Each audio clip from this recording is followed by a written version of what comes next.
হাইকোর্টের রায় কি দিল? আমরা যদি সত্যযুগের দিকে তাকাই সেখানে দক্ষ যুগে মার 51 খণ্ড হয়েছিল। এখন এই কলিযুগে এই দক্ষ যুগে মায়ের 102 খণ্ডের মতন এই দেখো মায়ের সরানো ছিটানো। অবশেষে রানাঘাটের অভিযান সংঘের পুজো পুরোপুরিভাবে বন্ধ হয়ে গেল। পুজোটা একবারে বন্ধ হয়ে গেল। ওখানে আছে 20 ফুটের ঠাকুর, 40 ফুটের ম্যাক্সিমাম 40 ফুট হাইট হতে পারে। WBPCB অ্যাক্টে কি আছে ওটা? পরিবেশ কি কারণে আছে? পরিবেশ দূষণের জন্য। এটাই তো? হ্যাঁ, পরিবেশ উচ্চতা, এখানে পরিবেশ দূষণের কি আছে? ঠাকুরের উচ্চতা এবং মাপ সব বলে দিই। কিন্তু পর থেকে তো তেমন সদুত্তর পায়নি। সেই আবেগে বা উচ্ছ্বাসে বা ক্ষোভে হয়তো এরকম করেছে। বা কাল প্রশাসনের লোকও এসেছিল উপর থেকে। এখন কারাবাকে এরকম হয়তো গ্রামবাসীরা আবেগে এটা করে ফেলেছে যে আমাদের মাকে আমরা দাঁড় করাবো, এরকম একটা যেভাবে বিষয়। এরকম খণ্ড খণ্ড করে দাঁড় করাবো। যাহা আমরা যদি সত্যযুগের দিকে তাকাই সেখানে দক্ষ যুগে মার 51 খণ্ড হয়েছিল। এখন এই কলিযুগে এই দক্ষ যুগে মায়ের 102 খণ্ডের মতন এই দেখো মায়ের সরানো ছিটানো শরীর পুড়ে রয়েছে।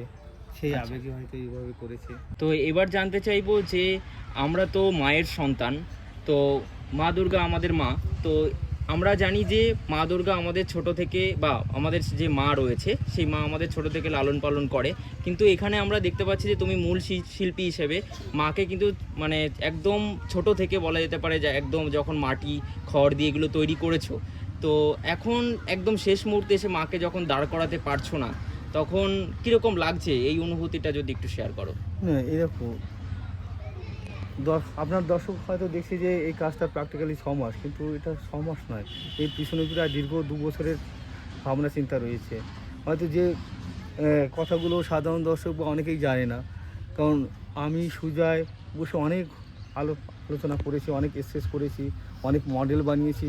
কোন মিডিয়ামে করব, কোন মিডিয়ামে করলে আমাদের সস্তায় করা যাবে, বা কোন মিডিয়ামে করলে পরে দেখা যাচ্ছে যে হালকা হবে।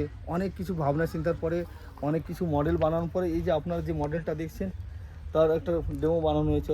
এখন ধ্বংস হিসেবের মতন এই যে মা একটা বাঁশে বাঁধা রয়েছে, ওই মডেলটা করা হয়। তারপরে যখন আমরা করতে বসছি মেপে, তারপর ওর রূপ অনেক রূপ, মায়ের অনেক রূপ পরিবর্তন হয়েছে সেই মডেলটার থেকেও।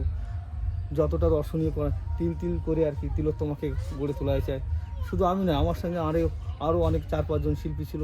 তারা সবাই মানে আপন মনে আপন ছন্দে পোলায় এসে কি নটরাজের মতন দেখা যাচ্ছে সে ধ্বংস নয়, সৃষ্টাত্মক বা সৃষ্টিমূলক কাজ করেছে সাধারণ দর্শকের কথা ভেবে। আর একজন শিল্পী কখনো চায় না যে তার শিল্পকর্ম একটা ঘরবন্দি থাক।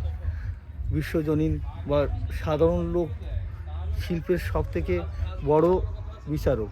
তারা যদি শিল্পীকে শ্রেষ্ঠত্বের আসনে বসায় তারাই বসাতে পারে, আবার যদি শ্রেষ্ঠত্বের সিংহাসন থেকে নামিয়ে আনতে সেই দর্শকরাই পারে। অর্থাৎ দর্শকদের কথা ভেবেই তো এই মহাযজ্ঞ করা হয়েছিল। সেই মহাযজ্ঞ শেষ সময়ে এসে এখন এই যে খণ্ড বিখণ্ড হয়ে পড়ে রয়েছে। আজ মহালয়ার মাত্র একদিন বাকি। আমাদের আশা ছিল, বা আমরা আগের ভিডিওগুলোতে বলেছি যে মহালয়ার দিন আমরা দাঁড় করিয়ে দেবো। অর্থাৎ এই যে মানে একটা সময় বড়ই মানে বেদনাদায়ক, বড়ই মর্মাহত আর কি। এছাড়া কি বলবো। আচ্ছা।